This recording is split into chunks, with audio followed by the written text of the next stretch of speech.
según el sitio Pucará Defensa.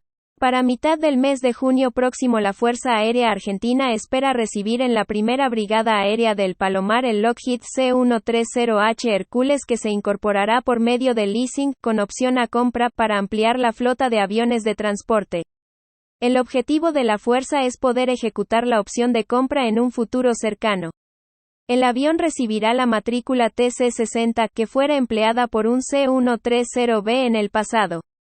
Además, se ha decidido que dicho aparato reciba el kit de modernización que se iba a instalar inicialmente en el L-100A30 Hércules matrícula TC-100.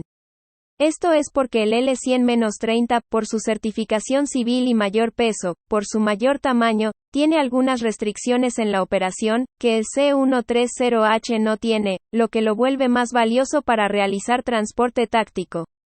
Actualmente, la Fuerza ya ha comprado uno de los dos grupos de componentes que conforman el kit de modernización y está cerrando la compra del segundo, la cual esperaba la definición sobre la incorporación del C-130H, ya que si el kit se empleaba en el L-100A30 debía ser modificado.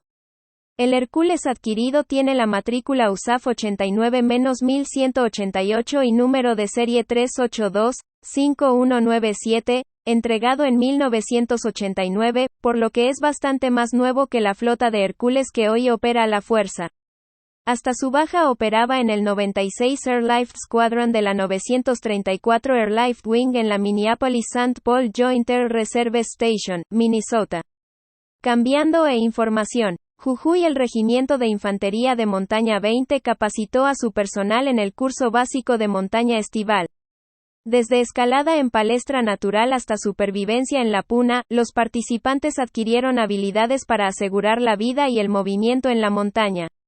Buenos Aires. Personal de la Exma Brigada Mecanizada participó del curso de mantenimiento y operación de vehículos Oshkosh, dictado por personal de la firma, en las instalaciones de la guarnición Ejército Pigüé.